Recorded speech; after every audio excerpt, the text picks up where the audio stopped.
What's going on, homies? It's your boy Jay Shane. I'm excited for another video. Welcome to another vlog. We're going to be talking about post-race blues today. I think that this is a really important topic to talk about. I think it's not talked about enough, and I hope that you stick around to learn. Also, if you enjoy these videos, subscribe and like the video. I keep forgetting to ask you guys to do that. I know that it's something that I need to be asking to do. I feel weird doing it. I don't know why, but I shouldn't feel weird about doing it, because if you want to know when videos are going live, you want to be a part of this journey, you know, when you want to remember back 10 years from now when Performance Gains is one of the #1 supplement companies in the world, you're gonna remember these videos. So like, subscribe, share this with a friend that may be suffering and not feeling well after a race. I can explain why and the steps you can take to feel better. Let's get into the day. Where's Haley? There she is. Where's Haley? There she is. Where's Haley? Where'd she go? Haley, there she is. Here we go. Ah, rejected. Good job rejecting boys though. High five.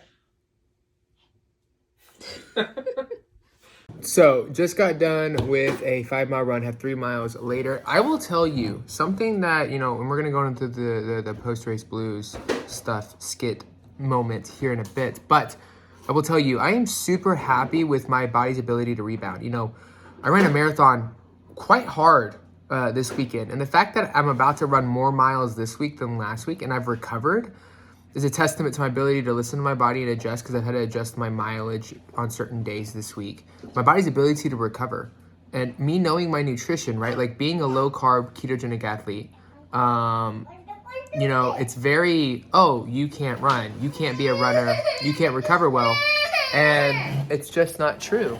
Isn't that right, Haley? Isn't that right, Haley? What's up, guys? All right, I thought I'd put you on the view of the medal, so at least you'd be like, okay, he kind of knows what he's talking about. So today I want to talk about post-race blues, right? And I think that's super important to discuss this, because I think that one, I've looked it up, I read a lot on it when I didn't understand what was going on with my body. And what I found was that it's not talked about a lot, women or men. It's just not talked. It's just something that you go through. And I feel like we could have a really positive, growing conversation about what it is and what I try to do to mitigate post-race blues. So what is post-race blues?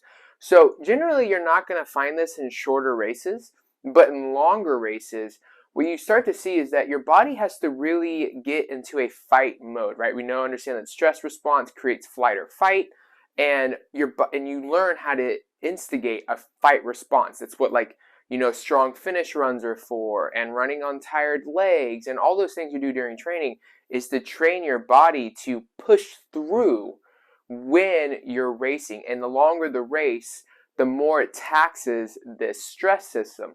What your body does to keep you going is a couple things. One, cortisol flares like crazy. 2, dopamine spikes. Dopamine is a quick hit response. The dopamine is in response to the blood sugar spikes, which is in response to the cortisol, and it's this cycle. When that cycle is exhausted, that is when post-race blues happen, okay? So you get done with the race, right? Your adrenals it's literally like taking a rag that needs water to survive, and you've wringed out every single drop. It takes time for that thing to reabsorb and become pliable again, become usable. The same can be said for your adrenal glands. They get wringed out, right? Your dopamine, your serotonin, they get wringed out. And so by the end of the race, your adrenals are fatigued, your dopamine and serotonin are very imbalanced, and this can translate and manifest in a lot of mental issues, right? We see people have bouts of depression, right? It's not that you're clinically depressed. It's that your serotonin and dopamine are extremely out of whack, and you just don't feel like yourself. Cortisol was chronic, which means, and especially because you tore muscle because of the intensity, you're going to have a lot of stress going on in your body too. Sore legs, tired muscles, etc. That doesn't help, because now you look bloated, you look watery, the scale might be up a couple pounds, and your dopamine and serotonin are not balanced like they should. This creates the perfect environment for post-race blues.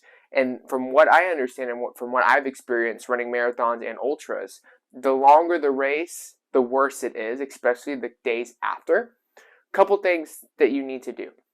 1, stay off the scale. Just don't do it. It's not worth it. It's not worth going through that cycle. I know you want to see what it is. I know you want to really bad. Don't do it. Your body's healing. The weight does not matter at this point. You just accomplished an amazing feat. Don't beat yourself up because you have some fluid and a lot of inflammation from doing your best and being triumphant. Don't get on the scale. That'd be my first piece of advice. Second piece of advice, get sunlight. It's really easy when your legs are tired and they're hurting after a race to not go outside at all. Make yourself go outside. Go lay in the grass. Get a porch with a towel. Get a tanning bed. Go lay out in the sun. Vitamin D is super important for brain serotonin. If you want to create that balance again, you need to get sunlight. At the very least, supplement with vitamin D. Depending on where you're at, I'm not going to tell you exact dosages. I tend to do 4,000 to 8,000 IUs a day, especially getting out of a race and while I'm in recovery. So, sunlight. Thirdly, eat enough food. Again, this is a weight thing. It's easy for us to cut back on calories because we see the scale go up or we feel watery and fat. Don't do it. If you want to recover, your body needs the tools. Your body's not going to get the tools from air. You need to eat enough food. Make sure you're eating enough for recovery, okay? The fourth thing is get in fermented and cultured foods. Your gut will be a wreck after this because of the stress. You need to make sure you're replenishing gut flora and gut microbiome. I've made videos about gut health. Right there, you can go check it out. I don't know which corner it's going to pop up in. Go make sure that you're ingesting probiotics and probiotic promoting foods. This is extremely important. If you don't do this, you're not really setting yourself up for success, and you're going to feel not yourself for longer. You're going to prolong. Following these 4 steps is not going to magically make these blues go away, but they can definitely help give you those next steps and give you control to help this period of time go by faster and get you back out on the pavement, feeling your best, running your best, and knowing that you're at your best. All right, if you have any questions, please comment below, DM me on any of my social links. I'll see you on the next video.